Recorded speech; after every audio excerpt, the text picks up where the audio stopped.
Hello and welcome to Pest Perspectives. Second time this week for episode 43. This might have shocked people because I literally just put the podcast up today. There's not been a lot of advertising. The thumbnail was done today. And it's very different to what I normally do. I have got another local business person on. Obviously, I'm from Rutland, Oakham Pest Control. And tonight we have on Steve Spoor from Multi Electrical Services. How are you doing? I'm doing good. Thanks for having me on, Shaun. Hopefully I won't be too boring for your pest control world with my industry, but sometimes it does go hand in hand, doesn't it? Some of it does. Some of it does. But I thought it'd be something different. Yeah, so I tend to just constantly pester you with advice with chewed cables and problems in locks. Well, yeah, I don't mind it. But so how did you get into the industry you're in? Did you start off working for other people, apprenticeships, or where did you get into it, being an electrician? So I was actually a career changer. So I changed careers as an adult. Which was a whole new world to what I was used to in some respects. And in the industry, it's kind of frowned upon a bit the way I entered. So the best routine that everyone looks at is obviously an apprenticeship.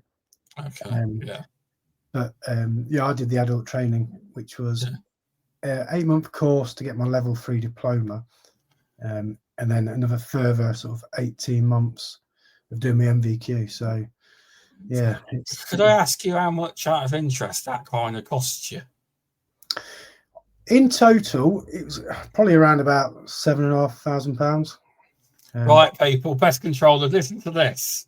You all moan about how much our courses cost for £150 for the day course, and the level 2 that we have, the RSPH level 2 awarding pest management, is about £700-800. Right. 7,500. Listen, people, it's cheap. Wow.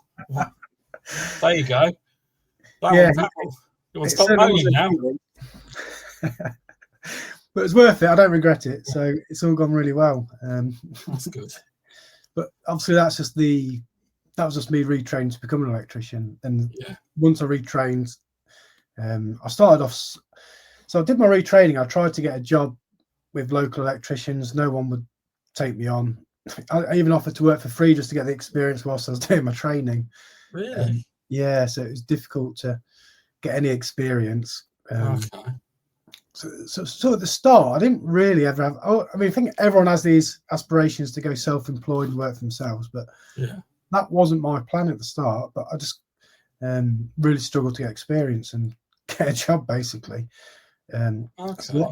So I ended up doing some labouring and subcontracting for a builder, which was doing all sorts of manual labour work, digging trenches, pulling walls down. But it really gave me an insight into domestic properties, which was invaluable, really, because they don't teach you that in a college course. Do they not? No, so it's all on a nice fresh wooden board, like stapling, clipping cables to you do learn a lot, but it's nothing like the real world of being in a house and working with plasterboard. And it's exactly the same it is when you go on the courses. It's like it's same for us when you if you were to just go straight in, do your qualifications, no experience, and then be sent out, you'd struggle. You haven't got a clue, have you? You just don't know. You don't know how to start. There's a lot of the things on the course is a teacher. Everyone's got a different way of doing it. Obviously, you've got to follow the label, you've got to follow the rules, but a lot of people have their own way of thinking and do it on a different route, and none of them methods are taught on the course. They're not. They just teach you textbook to do. So how long is the course for pest control then? Is it an apprenticeship as well? You can do an apprenticeship in it. Is that like a 3-year apprenticeship? Well, okay, so I'll show you how low the barrier to entry is. if you wanted to start as a pest controller and just set up get your own work, you could literally do a 1-day course on how to use rodenticide, and then you can buy rodenticide. When it comes to insects, legally, well, as a professional, there's a 1-day insect course too. So there's probably days course.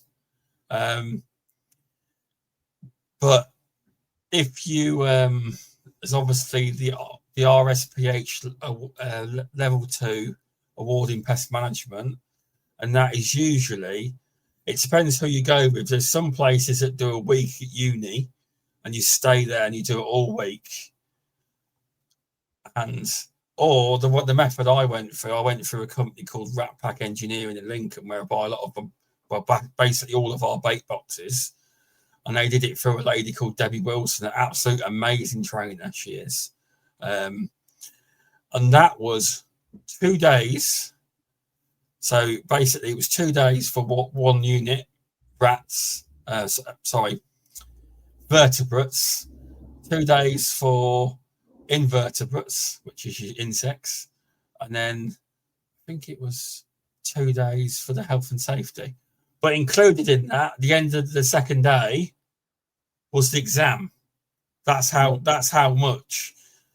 So as you can tell, it's not a lot in comparison. Right, yeah. I mean, there isn't an apprenticeship scheme as such yet.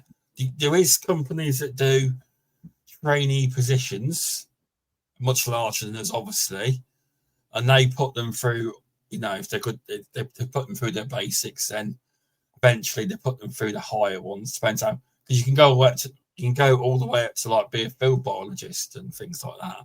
That's like, to explain to you what that is, that's like, say you've got a food auditing site where there's very high standards because some of these sites are audited that it's serious if something happens. A field biologist goes in to examine the site. The pest control company deals with it, but they give it the once over first to check if there's any issues they found, to try and help them for their actual audit. So it's stuff like that, having a BDI and seeing things that they may have missed. Because sadly, in a lot of pests, when you get to the bigger stages, a lot of them get overrun with work. They just get too much work and they haven't got time. This isn't the same for everyone, but it just can happen. It can. So yeah, we haven't currently got an apprenticeship scheme. However, the MPTA, which I'm part of, is doing it's called a 5 under 25 scheme. So it's a partnership between the National Pest Technicians Association and Syngenta Global, which they're a massive company. I mean, massive. Right. Where they get 5 young candidates. You have to be under 25 though. They get interviewed through teams. They've obviously got to say why they'd like to. It's to do the RSPH level 2 award in pest management. They put you through it. They give you all the support. They give you mentorship, and it's not just through just to get you to pass your qualification. It's there for years to come. Mentorship is, if you need it, that they give you a number, you can ring them. So that's a scheme the MPTA has, but you've got to be an MPTA member company to access that. And obviously you've got to qualify, so you've got to show a passion for the industry, not just go, I just want my level 2 or something, You've got to show an actual interest you have to do it. And it's been very successful to the point that Syngenta are looking at trialing it around the world in different countries. Wow. They are. So it's been very popular. The first round's done it. The second round has started learning now. See, with them, it's different. With their courses, they get the courses to go to, but they also get in between sessions with our technical trainers online. So extra training than you'd normally get. So it's to support them. But no, we haven't got an apprenticeship scheme as such. That's surprising, really. There is they're working on a future framework. The two bodies are MPTA and BPCA. And it's where there's like a framework where you work upwards. So it's like level 1, level 2, level 3, level 4, level 5. And they're working on that. I don't know the ins and outs of what everything will be, but the current qualification I've got under the new framework will be a level 3, because it's always been brought up that electricians, gas, etc., most of their qualifications say a level 3 diploma. I'll say level 2. It's a standard. Right. Okay. It mixes people up though with level 2 in pest control, because it's why I always define it as to RSPH level 2 award in pest management, because sadly they stupidly named a 1-day course RSPH level 2, which is just enough for you to be able to use bait.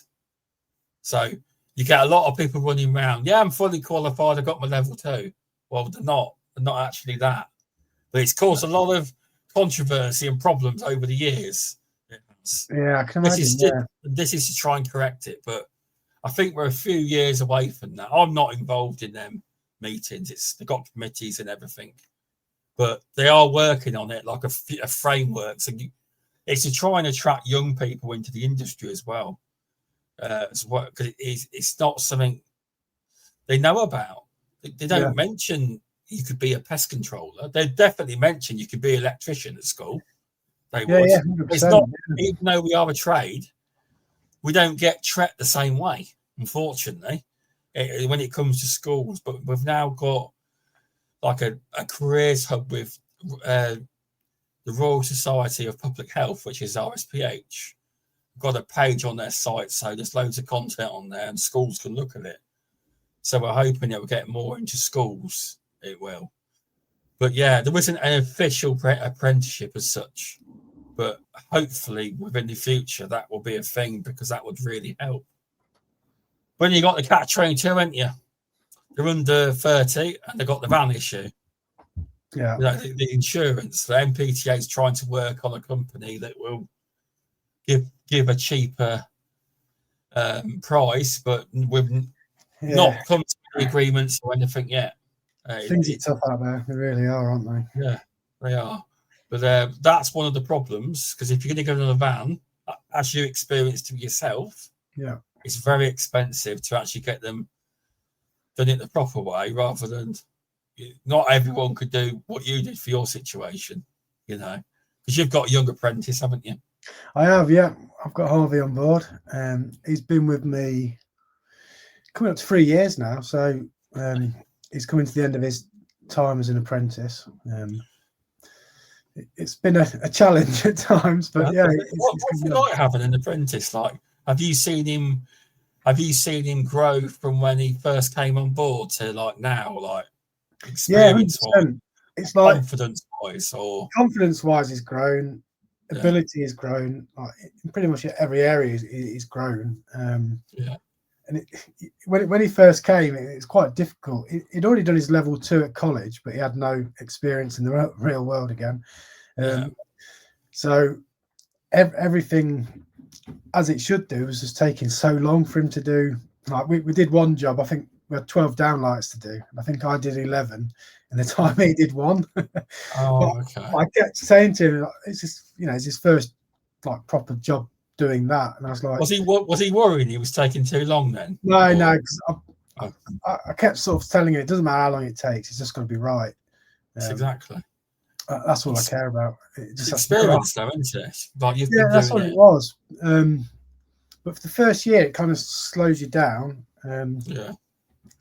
But it's an investment, and now he's going out doing jobs on his own. So it's it's been an experience. So obviously, have you got any other apprentices or not? Is it just Harvey? It's just Harvey. I did have a T-level student last year. Yeah. So he came on a Thursday. So he's just 1 day a week. Oh, okay. He just had to get, I think it's like 350 hours for the year of hands-on experience, but it's completely different to an apprenticeship. But the apprenticeship is with me all the time apart from 1 day a week where he goes to college. Okay. T level, they're in college full time and then 1 day a week on site. Okay. But at the end of it, they get a T level, which is, it can either help them get an apprenticeship or help them get into uni, depending on what they want to do. Okay. But, yeah. Okay. Hello, Kurt Graham. Thanks for popping in. Someone's watching on LinkedIn. It's a mate of mine. But no, that's good to hear. That is with the So with, obviously, I don't want to put you on the spot. Once he finishes his apprenticeship, is he still going to work with you? Fingers crossed. Yeah. Such a word. Yeah. I don't know how it works. You know. So in theory, the contract's for the length of the apprenticeship. Yeah. And then obviously he's just a full-time employee then if we take him on, if he wants to stay on. I'll have to see, you know. But you both get on well. You seem to anyway. Yeah, we do. That's the main thing, really. We get on well. He does as he's told. I listen to him when he's got issues, and we work as a team. You know, it's gone really well. That's good. Nice. I wish more people could do it, but the difficulty is that there's quite a lot of hoops to jump through, and we get £500 a year to have an apprentice, which doesn't really go far. No, it doesn't. That's all I get, £500 a year. It doesn't even cover like his wage, you know, a week's wage or a month's wage or whatever. It's just. So that's another thing. Obviously apprentices get paid? Do you pay apprentices? Yes. Is there a set fee you pay them, or? Yeah, so apprentices it's all, the first year it's quite low, but after the first year it goes up, and it depends on their age as well. Okay. So there's like an apprenticeship minimum wage. Yeah. Okay. But by the third year, it's not much under the national wage. Okay, I wasn't asking for actual figures, but yeah, this helps explain it. It does. It does. But the T level is you don't pay a T level student. Well, they're only there 1 day a week, isn't they? I know. It's not worth. You know. Yeah. It's like, wow. Do they learn much when they come on 1 day a week? I suppose. Do they take it in more? It's just 1 day a week, or? It's difficult. They obviously don't learn as much as what they would do full time. Yeah. But yeah, I mean, they obviously pick up some bits and pieces. But yeah, you're right. It's not a huge amount of time over a year really to pick up the hands-on side of things. But it's I'm a bit on the fence with T levels. I'll be honest. You have mentioned to me before. You have. Yeah. So the apprenticeship is the student gets an apprenticeship, goes with his employer, goes to college, etc., etc. T level, they get the T level course. Then it's up to them to find someone to take them on. And then it's my understanding that very few people find employers to go to. So they're on this course. If they don't get the hours in, they fail the course. And it's like, what? Surely they shouldn't be taking on a course unless they've got that sorted. But yeah, you are right. You shouldn't be doing that because someone's thinking there.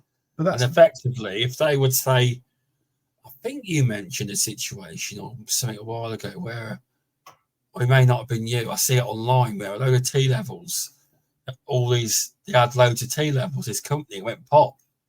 And a lot of them, it wasn't you then, a lot of them couldn't find other alternative routes and they had to chat. They got kicked off the course, basically. Yeah. It's terrible, really. But well, it is. You'd think they'd look at that and say, they were trying to push that kind of thing. I don't know if they are trying to push that or not, the government. I don't know. But that seems silly to me.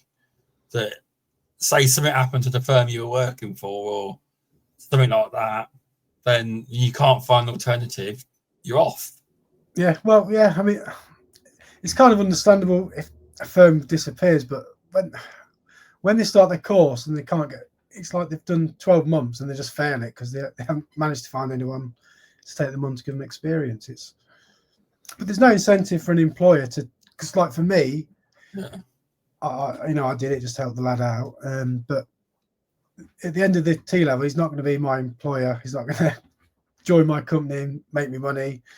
Where with an apprenticeship, at least I'm putting investment into Harvey, and fingers crossed he'll be full-time employee working for the business. It's sort of light at the end of the tunnel in that sense. Where a T level comes along, you spend all that time training them, and then they're like, "Cheers," and off they go.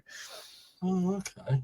Yeah, it's an interesting perspective on Pest Perspectives.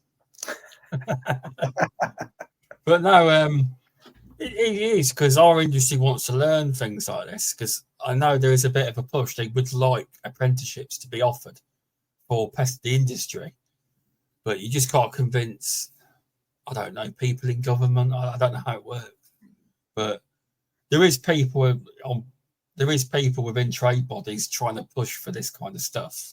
Yeah, and I think that's what part of the future framework is to push younger people so they can have a say. This is how you actually get into the industry, more of a structured way of getting people in, because it's not really structured. If you want, like I say, you could just do the day courses and you're good to go. But obviously, it depends on the firm though as well. Because some firms require you be the proper level 2. They do before they take you on, but it all depends. It does. But I'm surprised there's an apprenticeship, because there's quite a lot to it, isn't there? From our conversations we've had, just having a chat, it's like things that are involved in the, just the health and safety for one side of it, and so it says me that's broke his knee twice. One of them was actually on a job. It was first time in the garden, but it wasn't the lady's fault. No, I just fell over and twisted my ankle, and somehow I broke my tibia and fibia. But she felt so bad because she was out all day. If I was in, I could have, because they had to stretcher me. She could have opened the garage and I could have gone straight through. I've never been allowed to. We went back to her house this year. My dad did not let me get out the van. It's like, he's not getting out the van. He's got bad memories of this, so I'm not risking him going in the garden. So is that your worst injury doing the job, I take it? Well, I was walking we were walking through the garden, so I wasn't really doing anything. But I was carrying a heavier box. I don't carry a heavy box anymore. But I don't know what that was to do with it, but I just fell. But that would be, health and safety, wouldn't it? Because it was like, that was the worst. That was the worst time. 3 months I couldn't walk for. And you laugh, but literally, I started with my dad in September, because I didn't go back to Beavers where I used to work, which is no more. It's been liquidated. They shut down before, they all retired. I think it wasn't due to them doing right. I think they shut down. So I think eventually it would go that way. Yeah. And they wanted me to go on off furlough back. It lasted a few more years though, the business, to be fair. And I just said no, I'm not. It's a scary moment. I was like, I'm not coming back. I gave my notice, so I never actually worked my notice for them, because I used because it was the time of the virus. Yeah. And I said, it's too high risk. My missus is high risk. I can't come. And they were fine about it. But none of them ever believed I was going to leave, you see. But I did. But it was scary. I never knew if it's going to work out, you see. Would you go back? To there. Yeah. It was terrible. You talk about old school. I learned what toxicity is. It's toxic work environment. That's what it was. You know where your bosses shout at you and stuff like that. Yeah. I used to hate working there, but I never tried to really leave, stupidly. It's weird though, because like the boss could be a muppet to you, and then the next minute he's fine. Like, he saved my job all the time. He's too vital. He saved my job loads. When they make cuts. Yeah. He did. So it was weird in that way, but yeah, from 19 to, I can't remember what, from 19 to 2020. So I don't know how long, 16 plus something years. Crikey. But yeah, being a dead end job, but nothing wrong with people having jobs like that though. So I wish I didn't waste my time doing it. I never used to have ambition, you see, or anything like that. I didn't care really. Later in life, once I got into pest control, I started to care about it more. And I really enjoy pest control. It gave me that spark. So now I do a podcast. I'm on the board of directors for the MPTA. I do tons of stuff now. You're everywhere. I can't not find you. Wherever I go, I see you on LinkedIn, Facebook. Yeah. You're everywhere. I'm amazed. Hats off to you, mate. You've done so well. You've done really well. I know. You do more now. Anyway, you do content as well, don't you? Yeah, I've got a small YouTube channel, which has been fun. I've enjoyed doing it, but it's so time consuming. It is that, because I noticed recently you have made some really good videos, but I've noticed recently you've made a lot of short form, which is the easiest content to make. Yeah, purely on time constraints. I've been hitting TikTok with the shorts, which I seem to get a lot more views and a lot more interaction on. You do. TikTok's different. Yeah, it is. I don't want to say it's easy, because it's not. It's not easy, but they're making easy a 20-minute video compared to YouTube. Yeah, but shorts are just like, I can knock a short, I can record it and get it out there within 15 minutes. Record something, just put it out on the internet in 15 minutes. Where YouTube, I was losing weekends. It's. But I'm still going to do the YouTube videos, but it's just having the time. But I'm creating like a bank of videos, which I'm going to edit all in one hit and then set them to release on certain dates. That's the way to do it. It is. Yeah. Do you think, out of any of the shorts or videos you've made, do you think you've got any work out of it yet? YouTube, yes, I got some. Did you? Did they tell you that? Yeah. Oh, and I actually got some support from suppliers and got some freebies and got sponsorship for an EV install I did, which is good. So I got like £900 worth of kit to sort of to install that, which was good. Nice. Is that what's on your house then? Yes and no. I see that electric point. I've noticed. So I actually bought that for the job. Oh, did you? That was for the job I was doing, and then the manufacturer contacted me and said they were going to send me this kit out. So yeah, I did have a spare one, and I used, because they rebranded to Sync EV. Oh, okay. Sync Energy, sorry.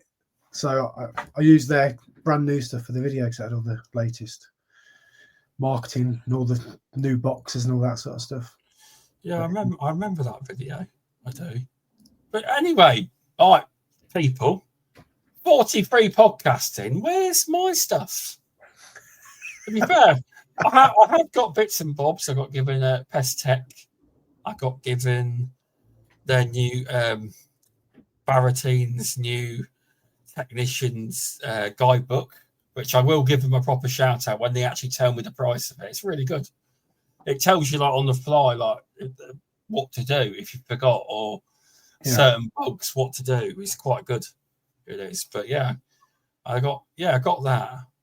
And they were like, you were one of the only people in the UK to have this. I was like, get in. It was like they saved it for me. It's finally came off. Well, yeah. But no. And I've been asked to, I can't say yet, but I've done a review for something that's going to be released soon. So I'll be in the credits. Not a physical book. It's not. Right, okay. Or maybe one day I'll be in someone's book. Or I might write my own book. Who knows? You never know. Well, send me a copy and I'll have a read. Well, yeah. I'm not working on one at the minute. I'm not. I'll tell you what though, with all the YouTube, TikTok, anything you do, it increases your SEO on Google's. I'd say that was the biggest gain for me with YouTube. I started getting, because I've got a Google My Business page. Yeah, we have to. And I'm not sure how the ins and outs of Google works, but as soon as I started releasing videos, I was getting a lot more calls because it tracks all the calls. So it's definitely increased the SEO. I suppose yours multi-electrical. See, this isn't technically linked to Oakham Pest Control, technically, so it's not the same. But I suppose I could do that. Yeah, just try and link it some way, somehow. I get scared of opening Google My Business. You don't want to get anything wrong. So it's just, you don't want to come off there. I've worked so hard. 85 I've got up to. I was down to 40 or 50. Yeah, 40 something this year, up to 85. That's amazing, isn't it? It's hard. Really... People just don't give you reviews, even if they're happy sometimes. You just don't want to do it. The biggest thing I hear is that I ask customers to, they say, yeah, I'll do it. And then I sort of follow it up a little bit politely, and they say, oh, I haven't got a Google account. They wanted me to set up a Google account. But there is a way of doing it without a Google account, but it's quite long-winded, I believe. So it's just one of those. Yeah. I feel like I've done all right getting it to 85. That's really good. Because a lot of your work repeat as well, isn't it? So yeah, it's I think at the minute, I think I am in Rutland, I think I am the highest on Google. But obviously there is companies that have got more than me, but they're not technically a Rutland business. Right. But I could get overtaken again. It's so you never know. It's the thing. But it's just hard to get. You obviously only ask them if you think that they can do Google reviews. Because I've had customers saying, I'll give you good without even asking. I have. I always leave one of these. I've printed out some Google review cards. So I have tried that before. Have you? It never worked. But it wasn't that good. It wasn't as good as that. But I have tried that and it didn't ever work. But I have seen your leaflets in a lot of places, in people's houses, through my own door. Yeah, sorry about that. Oh, you're all right. Does that work? Do you find that kind of advertising works, like with them books? Because you're not in the book though. You got a leaflet with the book, ain't you? Or yes, the leaflet gets delivered with the local trader magazine, which is, I suppose, it's like the way to describe it is like a tiny little yellow pages, isn't it, for local businesses? So it gets delivered with that every other month or every 3 months, depending on the area. But yeah, I've seen a few places people got it stuck up on the notice boards in their houses. I've seen it. Yeah, it does work. It does work. It pays for itself anyway. Yeah, definitely. Well, that's the main thing. Yeah, it pays for itself. Did you do Google Guaranteed or not? I suppose your service isn't that way inclined. It's because a lot of the time, if someone's ringing you, like in an emergency, it's an emergency, isn't it? It's not the same, is it? Because a lot of people getting their electrics rewired. It's not I suppose you do get emergency jobs, don't you, as well? You do. Yeah, we get a few reactive jobs, but I'd say 90% of our work's planned work. Well, that's good. So that's how you want it. Yeah, it's difficult because people ring you up and with an emergency, and it's like you can't just let the customer down that's been waiting 4 weeks for you. So it's difficult, but we always we do get quite a lot of repeat as well, to be fair. And they always take priority over everyone, really. But yeah, you just got to put yourself everywhere, haven't you? Wherever you can, leaflets, magazines. Yeah, you got to try. It's like when I made a massive push for Nextdoor, right? I've got more faves than you, more faves than anyone in the area on there, right? You won the Next Door Neighbour Business of the Year, didn't you? One year. Yeah. Right. So I get all these faves. They don't do it anymore. I even go on Nextdoor because Nextdoor posts up about the American version, and I've been asking for 2 years. I was like, Nextdoor, is it in the UK? Oh, so sorry. Because I've messaged them asking.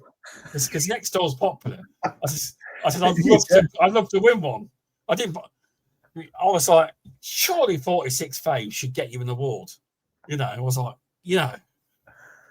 like, but they haven't done it in 2 years. They haven't done it in 2 years. They reckon they're going to look at it next year, but they probably won't do it again. But a lot of people use Nextdoor. You'll be surprised. A lot of people recommend you as well.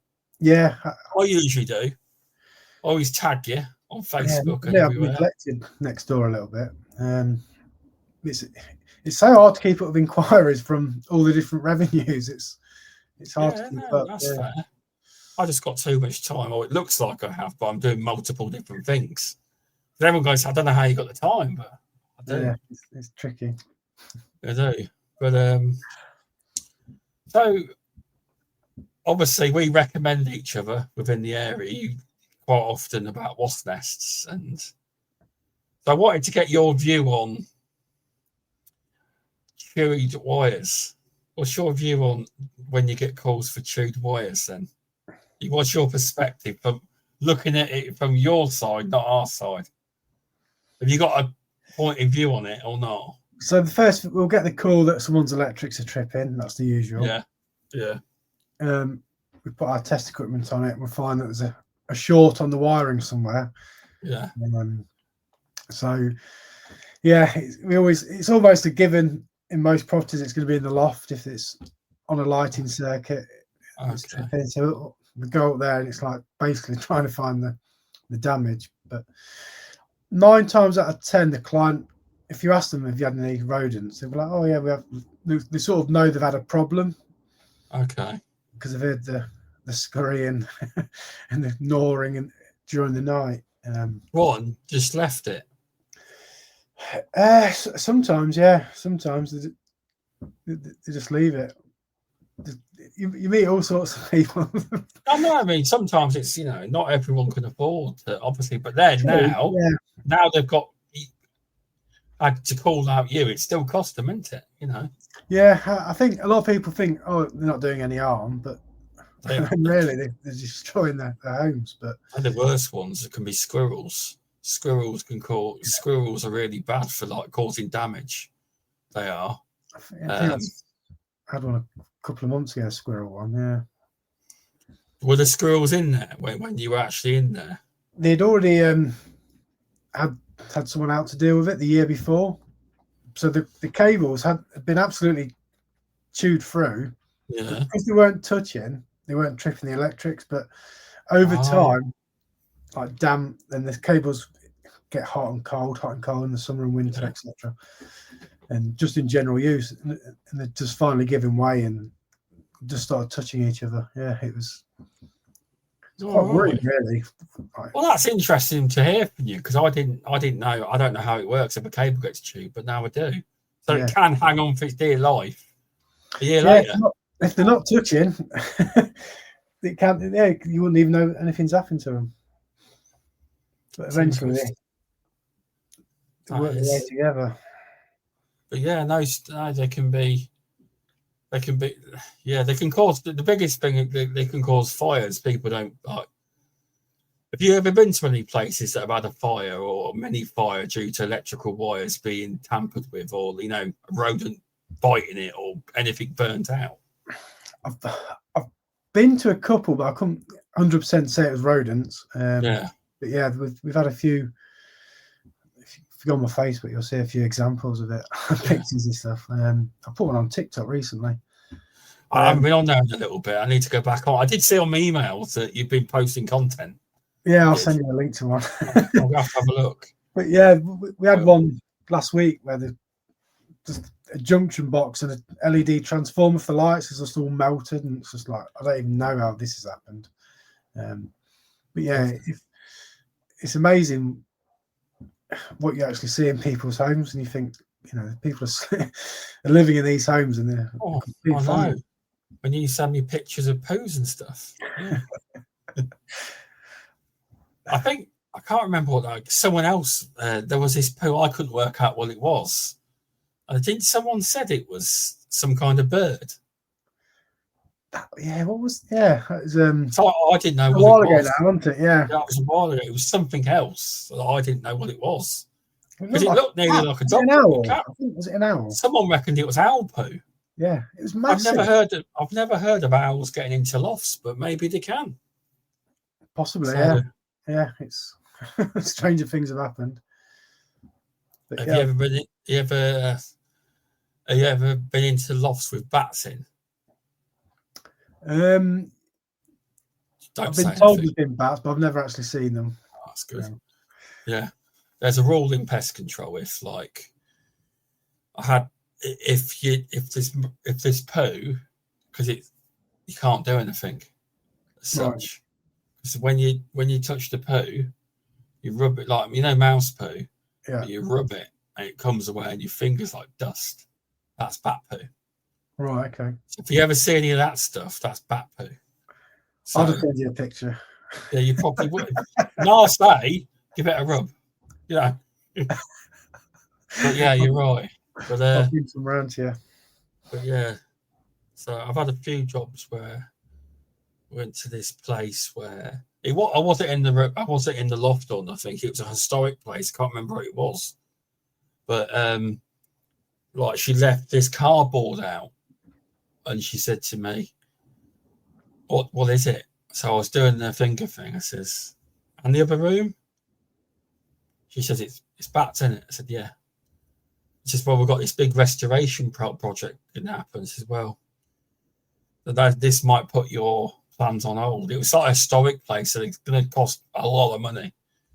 But when you've got bats, you've got to get the bat people in, and there's all sorts of red tape involved if you were to do a restoration. But you relocate them, or do you just have to leave them? I don't actually know. I don't know the answer to that, so I don't want to say on the podcast. But I believe that they can relocate them. Yeah. The proper bat people can. The Bat Society, they can. But there's that many rules and regs with bats. So if you were to kill a bat, it's $5,000 fine, at least $5,000 fine. Wow. So it's quite serious, really. But yeah. Well, to be fair, from my point of view, they don't really damage cables, so they're not doing any. No, they don't. They don't. They don't Yeah. damage cables. They don't. What else? Biggest thing.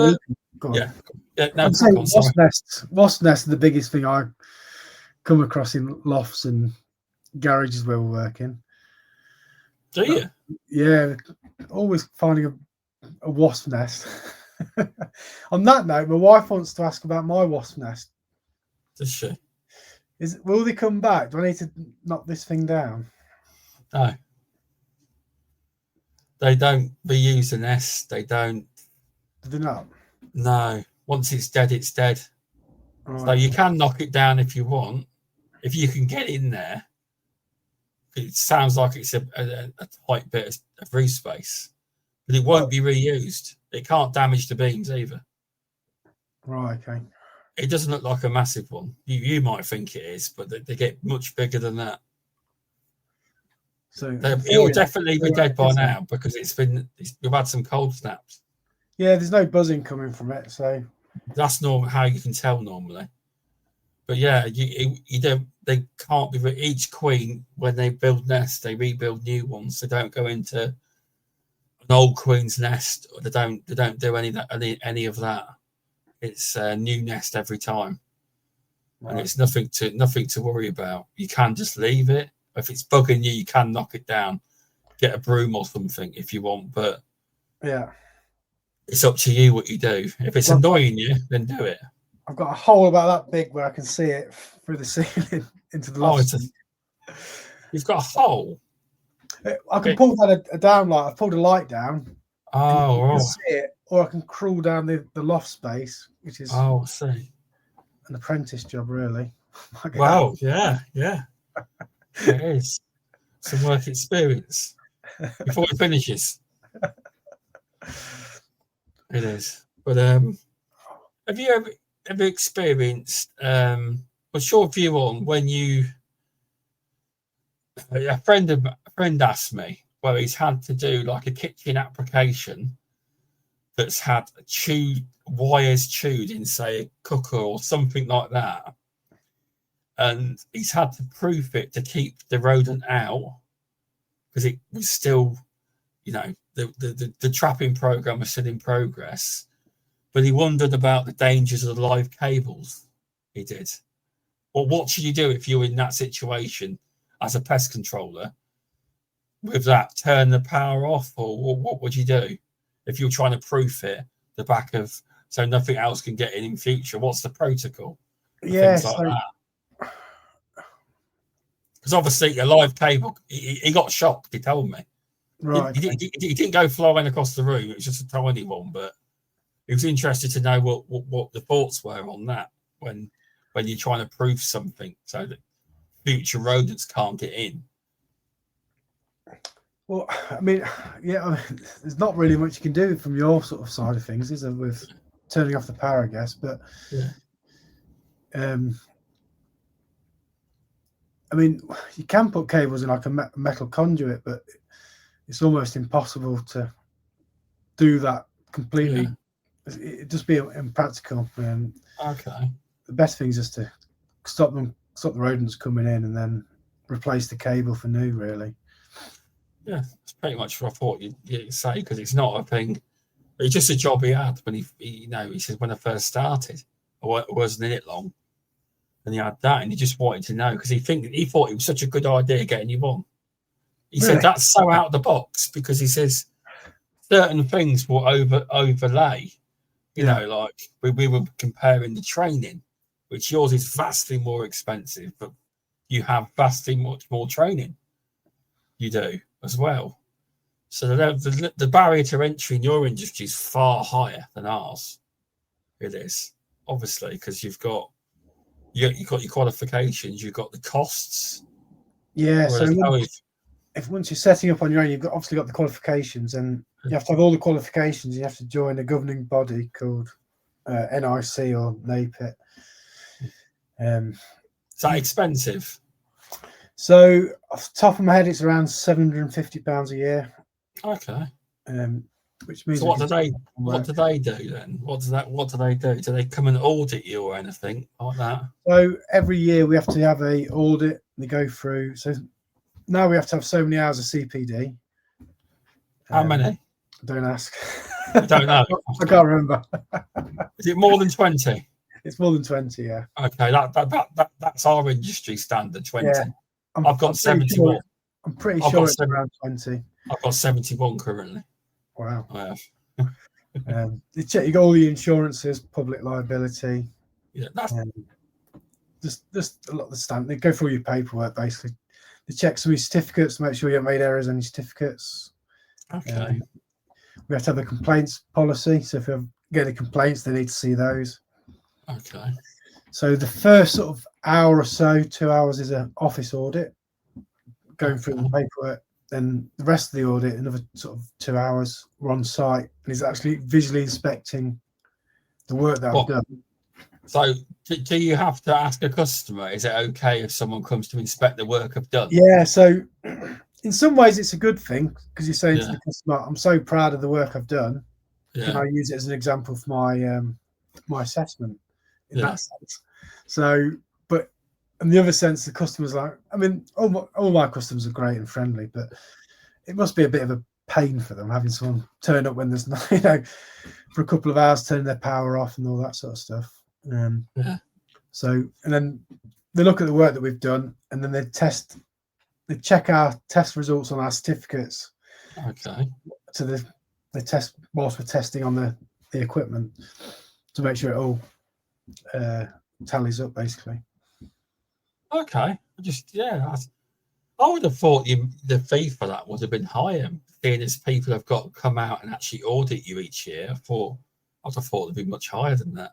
Don't give them any ideas. I won't. They won't be watching this anyway. They won't. I'll be shocked if they were. Yeah. But now, is that a trade body? No. Is that the trade body? No. Yeah. Trade association. Yes. Yeah, it's called the Competent Person Scheme, but it's government sort of backed. So it is what you call a trade association, like a non-for-profit. No. Yes, non-profit. So it's like that. Okay. It's actually a charity, believe it or not. Yeah, all our trade bodies operate the same way. Yeah. You can make money, but it's all got to go back in to keep it running. Yeah. So you make it, but it goes back in, used on everything else. So you make a profit, but you don't make a profit. It's non-for-profit, but it goes straight back in to pay for all the other stuff as well. But to be fair, you'll speak to a lot of electricians that sort of hate them and begrudge having to pay that amount every year. They'll be like, I've been an electrician for 40 years. Why do I have to pay these? You know what I mean? That sort of thing. But, you get them comments in our industry big time. Yeah. But I'm all for it. It keeps the standards up. I know it's an expense, but who else is going to check it? Who else is going to police it if these guys don't? You know, anyone could be out there, couldn't they? Well, no, you are right. Because you've got to think about the customers putting their house and safety and their family's safety in your hands, hoping you are competent and you know what you're doing. Yeah. Because you could make mistakes and their house could burn down. Exactly, yeah. I think that's why they're doing it, I guess, because it's a serious thing. It's building regs, isn't it? Is it like, because we don't have people as such. I'd imagine in certain, you have people coming out, and if there was an issue with your work that was reported to somewhere else, you'd have someone else come out, would you? All I'm saying is there's more of an official people having a BDI over your work than what would be in the pest control industry. Yeah, so I mean, there is audits, etc., for accreditation, but it's a bit more serious if you ask me in your industry. Yeah. So if something went wrong, it would be not good, would it? You know. No, I mean, yeah. When you look at things like Grenfell and my faulty appliance. Was it? Yeah, I believe so. Yeah, and then, but there was such a. I mean, I won't go into that too much because I don't know enough about it. But there's a host of problems with the cladding and all that. I mean, but again, someone needs to monitor it. All these things need to be policed, so to speak. So I am for it. Yeah, and I do get people's niggles, but you know, I'm a proud member. And they do the CPD training as well. They do weekly webinars. So they provide week. Is it all like on the webinars stored online, so you can do them whenever you want as well? Is that they do them live, and then you can go on the website and watch them at any time. So how many like each year? How many webinars do they put out, or content? Is it a lot? It's a lot, yeah. I'm guessing it equates to probably one a week, I should imagine. Okay, yeah, that's good. Yeah, there's a lot of that.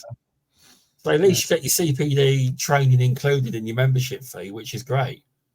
Yeah, that is. Yeah, you do. Yeah, and they've got a technical help line, so if you've got any problems with anything, you need a bit of technical help. Because I'm guessing you see it in your industry. There's lots of grey areas and you do get technical where complications. You ring them, I'm having problems, and they will tell you different methods to try as well. Like different approach, because sometimes you have to approach it differently. Yeah, I don't know if that would be the case in your industry. It's pretty, I don't know, really. I'd imagine it's all pretty textbook, or is it not? It is, yeah. I mean, it is pretty much textbook. There's always something that it's like anything that you can go on any forum and ask a question. There'll be half people say this, and then the other half will say that, and then you've got to try and decipher what's right and what's wrong. But to give you that's our regulations book. Wow. That's £80 right there. Wow. Honest. Yeah, we haven't got many regulations in comparison, people. So stop. Yeah, it just points out when people watch this how different our industry is, because we get a lot of people say, "Oh, why do I have to do this?" And I spoke to people. Obviously, now know you pay a lot more than we do, but it also depends. There's different trade bodies that charge different amounts of money. There is some that charge more in the area of what you pay. There's some that charge less. It all depends on how big the business is, etc. But in general, as a rule, you've paid £7,500 for training to be a qualified technician, engineer, and we pay nowhere near that. We don't. So the closest you get to is nearly £1,000. It is. Yeah. But then there is other stuff. You can go higher and higher and higher if you want to, but most people stick with the standard. They do. Yeah. But you can go higher. But like the point of the podcast was a chat to you about your views on pest control and stuff like that, and making comparisons from electricians' point of view or industry to ours. Because I'm hoping it will make people realise to get good value for money in our industry. The training alone knocks it out. It does. Yeah. £7,500. Did you pass first time? Is it like one long exam, or is it modules? You have to complete modules. Loads of modules. Yeah. I mean, there is cheaper ways in, but yeah, as a general rule, it's going to be around that sort of price. Yeah. Yeah. No, I just thought that. So, what is your view on pest control as a whole? Have you got a view on pest control, pest management? Well, when I need you, I think you're gods. Yeah. Yeah. I'm running out of lots of wasps. No, I think it's an important trade, massively. Like you say, before I sort of met you and got to know you, it's like something I completely overlooked. It was just. I think it was one day you texted my dad. I think you texted my dad, didn't you, on WhatsApp or something about trading, giving out each other's cards and stuff, didn't you? Yeah, that's right. Yeah. And then I got hold of him on my WhatsApp because he's useless to stuff like that. He don't do stuff like that. That's why I take over and things like that. And then we've had chats here and there, but we haven't actually met up for anything yet, have we? No. Live in the same town. Remember that time I walked past your van and I was like, I need to send that to you. Yeah. Or did you send that back to me? Because I was cutting a promo about you and Harvey, the electricians and stuff, on my phone. I have to see if I still got it. I was waving at your camera as well. Yeah, you sent something to me and then I got the footage from the cameras and sent it back to you, I think. I was tempted to put it on socials, but I didn't know if you'd want it on there. Don't mind, mate, yeah. Come for me. I'm probably a lot smaller now than I was then, but yeah, but no, it's all good. It's good to have someone from the local business community on. Yeah, I hope I've not bored your listeners with my industry. I think a lot of it's probably hammered home how much value they get for their money in our industry, because there is a lot of. I'm not saying it's wrong to complain, because everyone's entitled to complain about what they want to, but just understand that we get a lot more for our money than, say, you can in ours, because it's like £7,500 just to become an electrician. It's nowhere near that in our industry. And hopefully it helps a lot of people, but there'll be a lot of stuff in there that's helped people as well. It's like I've just started to like, do you understand the business? Are you good on the business side? Because a lot of our industry, they're good at pest control and they all own businesses, but not everyone's an expert on what's my sales forecast and all this and that. I do need to up my game. I think everyone does. I think you could always improve, can't you? You can. It's an element of our industry that we need more business-focused seminars or to help people.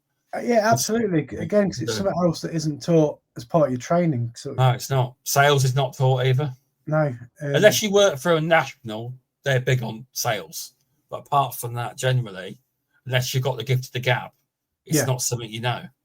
It's not. Yeah, it's tricky. Like you say, people have told me I should be doing sales forecasts. I should know what's. But it's finding time. I just don't know where people get the time to. It's also set yourself an office day, like every other day in the office, and then it's like, I don't know how I'm going to do that. But perhaps when Harvey's out full time on his own, then that'll buy me a day in the office, perhaps. But yeah, good thing, because it's like this thing I signed up for, Think Rutland, and I thought I knew loads about marketing until I spoke to this chap, Yeah. I was like, well, my content's really good. But then the things he was saying to me, like, so what's your unique selling point on that job? And I was struggling. Yeah. I guaranteed the wasp nest. I said, in the marketing, but on the phone I mentioned it, but not in any of the marketing. And it was things like, you've got to get a unique selling point. Where do you want to be in 5 years? Where do you want to be in 12 months? What new services? You say commercial. What do you mean by commercial? Do you mean pubs? Do you mean restaurants? Do you mean auditing? And they break it down into minute pieces. Yeah. They do. He's given me basically homework to do for the next meeting. I've got a book on with him, but he helped me loads because I didn't think of any of that. It's good that exists, isn't it? Because I mean, I've been self-employed. I'm a limited company, but I've been doing it for 5 years, and Yeah. I had a plan for everything. My training. I want to get my training done within a set time. Yeah. I want to set up a business. I want to join the NIC. Yeah. And I've kind of almost achieved all my goals, and like now it's just the business is running, and I've kind of lost track a little bit of, like you said, where I'm going to be in the next 5 years. Because apparently everyone's supposed to know, but no, not many people do. You're supposed to do it like a plan and stuff. And these are all he's given me a big long list of stuff. He says we'll go dive deeper on some of these stuff. But he says your list will change over time. It will. And he's exploring things like potential grants and stuff. So you never know, might add a new service, or he said it can even go to marketing, something to do with marketing it can as well. So but it just makes you think, like, because in general, I've been asked by a lot of people to try and get somebody on more business related to give practical advice to people, because a lot of people are fine with the pest control, but they struggle with the kind of business elements that they should need and should have, because they're so busy running their own business, obviously. But it is stuff that can help you and save you money, even though you don't think it. When you work things out, it can save you money or make you realise you need to put this price up. Yeah. But you've got to package it up that way as well. So in pest control, the prices are like, so in your industry, because of what you are, you actually we are a trade, and I think we're a trade, but not how everyone else sees us as such. Like, because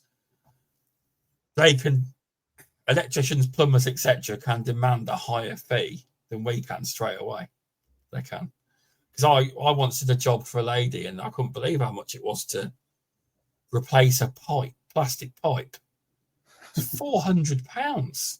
A plastic pipe on the back of a washer. But that's obviously a call out, isn't it? I thought, that's incredible.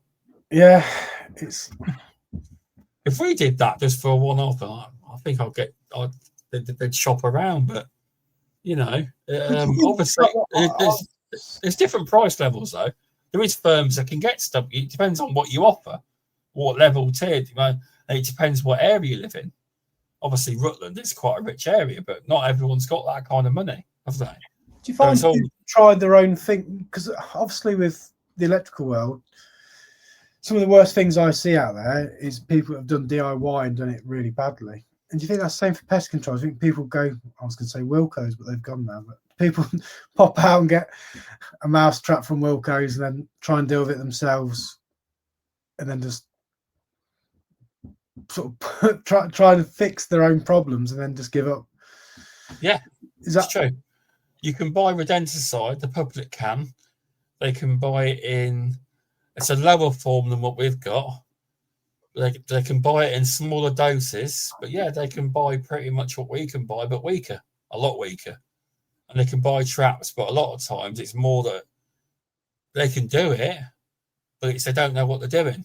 They've not had that practical experience to know what they're actually doing. So yeah, they can do it. They sell it in lower doses. You've got to buy more and more bags. It's very weak. Yeah. Or you got your traps, they're not set them right, or not put the right thing on the trap. But people do that.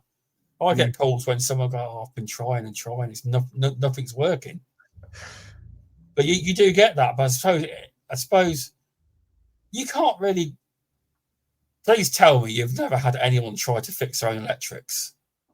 Oh yeah, all the time. I didn't think people would be really. Is that not?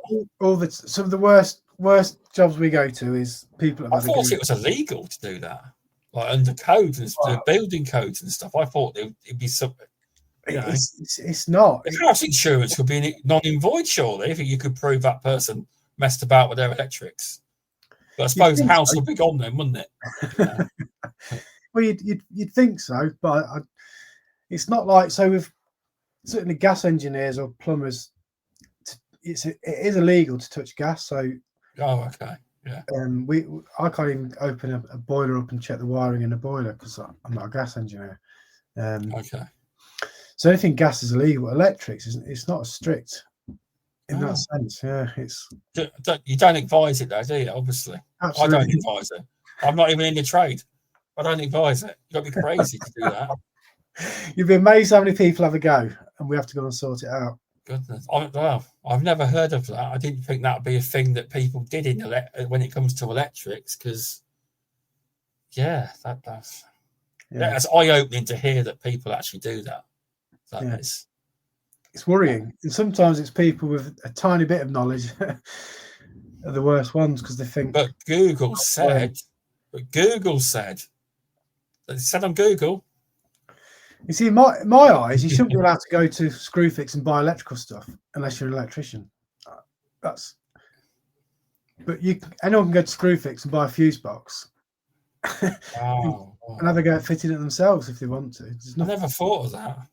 Yeah, you look at not to pick on Screwfix, but any wholesaler tool station, B&Q, you can go and buy a roll of electrical cable. Guarantee you could go in Screwfix and buy some rat bait. Yeah, it's weaker stuff though, but you can buy it, and it's one of the biggest bugbears of our industry. But there's nothing you can do about it because it's the health. Believe it or not, that who has the ruling over who can buy the public stuff is the ruling of the HSE. Yeah. They actually control it, and like people have asked, and they've got no. They say that they keep it on the market because not everyone can afford to hire a pest controller, so it's a cheaper way of doing it. Yeah. So, because we've had all these changes as of next year, you have to have at least either a new certificate that's a qualifying certificate. That's if you're not in a trade body, or you have to be in a trade body or a CPD scheme, and you have to have 20 points a year, with 3 of them being these new crew courses. It's just like best practices in how to use your rodent, being more aware of the environment. And it's like there's 3 hours of it. And you do that. And you get your certificate for that, then you can buy bait. Right. But then everyone's going, well, the public can just go online and buy what they like. Or, but it's the way it is. There's nothing you can do about it. I keep telling people it's the HSE, take it over them. Yeah. They won't, I have done some investigating. Apparently it is all controlled by them. Because they approve all our new products but when something goes through, a new pest control project can take 7 to 8 years to go through. Did you know that? Wow. With tests, etc., it's got really slow, 6 to 7 years. So more is coming off the market. More comes off because some companies decide this product hasn't worked very well, not sold what we thought.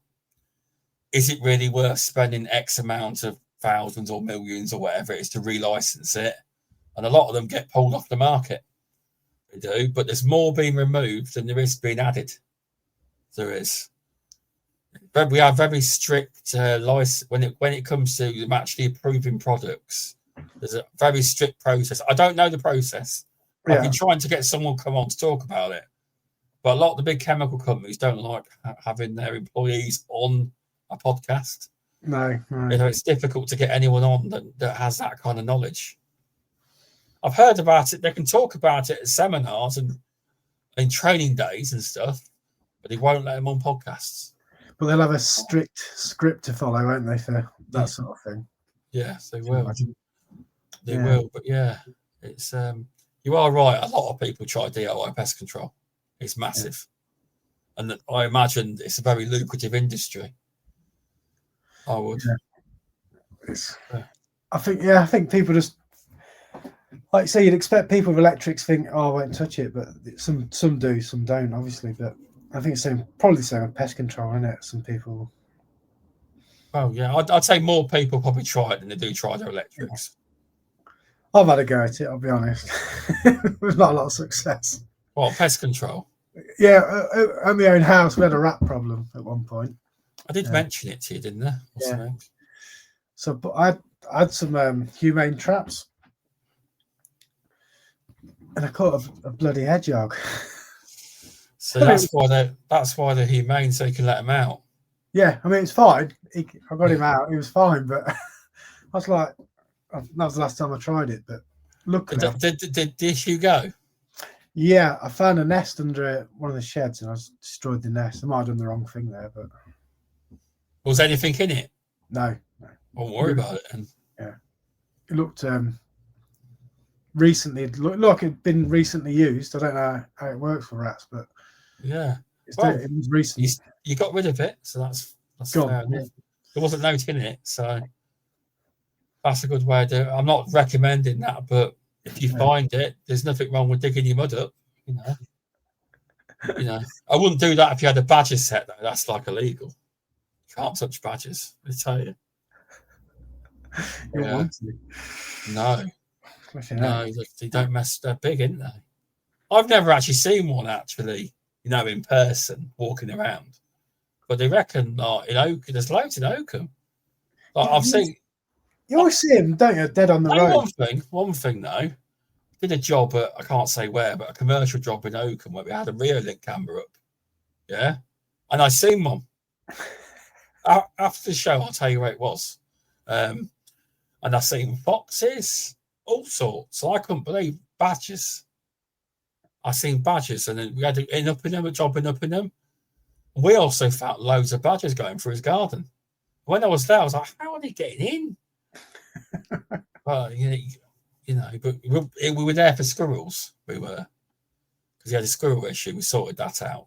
Someone told me at a job, I don't know if I told you about it. They reckon a badger stole a cat. They could. To be fair, they're very vicious and strong.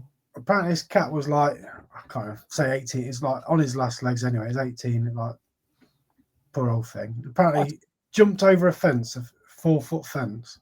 Yeah. I don't know if it's rubbish. I don't know, but apparently, and then it ran off with a cat. To be fair, I can believe it. Yeah. I've been told they're very strong and can be vicious. They can be. Because obviously, I've never seen one in real life. I haven't. Apart from on the cameras. Yeah. I've never seen one, but it's usually in the early hours. In the early hours of the morning, you see him. But nobody's out then, really, is they? You normally see him in a gutter on the road. You do. So, is there anything else you want? Actually, you're starting some scheme in your industry, aren't you, for new people who want to get into the industry? Yes, I've set up a community on school, which is not a very well-known platform, but it's for electricians or people that want to get into the industry and are adult learners, because it's such a difficult journey. I thought I'd set up a community to help people. Is it like videos, or is it like just advice people ask for, like a Facebook group, or is it not like that? Yes, I think of it as a little bit like a forum, Facebook, and then it's going to have different sections with how-to videos. It's like I say, you don't get any experience in the classroom with things like lifting carpets, cutting floorboards, different types of walls. You wish you got that on camera. So that's the plan. Yeah. So it sounds good. It does. It's I've seen it on Facebook. You're the director on LinkedIn. You're the director of it, aren't you? Yeah. I'm just trying to advertise it on LinkedIn as well, because I get so many emails, Shaun, about from people wanting apprenticeships and jobs and that. So I'm just trying to set something up where I can send people to learn a bit more about the industry and routes into the industry, because there's so many different routes. I think it's great. I think it's great. You want to try and see if when you get it going a little bit, you want to see if any magazines are interested in covering it. Yeah, Never know, you might be able to get some more promotion through there. Yeah, I'm saying they might be interested. I don't know, but it's good. That shows passion for your industry if you're willing to help other people wanting to get in. The way I say it, if I help one person, I've done a good job. If one person helps them into the industry and they learn something from it, then brilliant, I've done my job. That's good then. But yeah, I've taken enough time. I think we've covered everything. I think that was a great conversation, and you did very well, Steve. Thank you very much. And you're the only person ever to come on the podcast that isn't in the pest management industry. You are on my podcast. That's the last. No, well, I've got to find the right topics and stuff, really, to be fair. But I thought a lot of it married up with show the comparisons and how, R is lower to entry, but they are working on a high entry, but it won't be anywhere near what the entries are to yours. Like the $7,500 figure alone is a lot more. But I think people would have learned something from this podcast. They would have done. They usually do. But that's the idea of it. Learn something. You've probably taught people stuff. A lot of people on other podcasts have mentioned, well, people won't touch their electrics. Yeah, they will with pest control. But now I can say, well, they had an electrician on, and people do try it. So I can't get over that. If anyone wants to see any rodent damage and bits and pieces, they should look at my YouTube channel, and I'll keep posting pictures of damaged cables. It does, yeah. Anything we find, yeah. It makes short saying you've got a mate in the pest control industry that you like to send poo to and stuff. Videos. Yeah. But yeah, no, thanks for giving up your time, Steve. It's great. Yeah, thanks for having me. And do you want to plug your business or not? If anyone wants to follow me on YouTube, it's Multi Electrical Services. I'll stick it in the description. Yeah. Oh well. Or on TikTok. But if anyone wants to retrain from the pest world and become an electrician, you can have a look at my new community. Oh, there you go. You never know. But yeah, thanks, Steve. I'll end the stream now. If you just stay on for a second. But I'll just end it. Thanks, everyone, and I'll see you next week.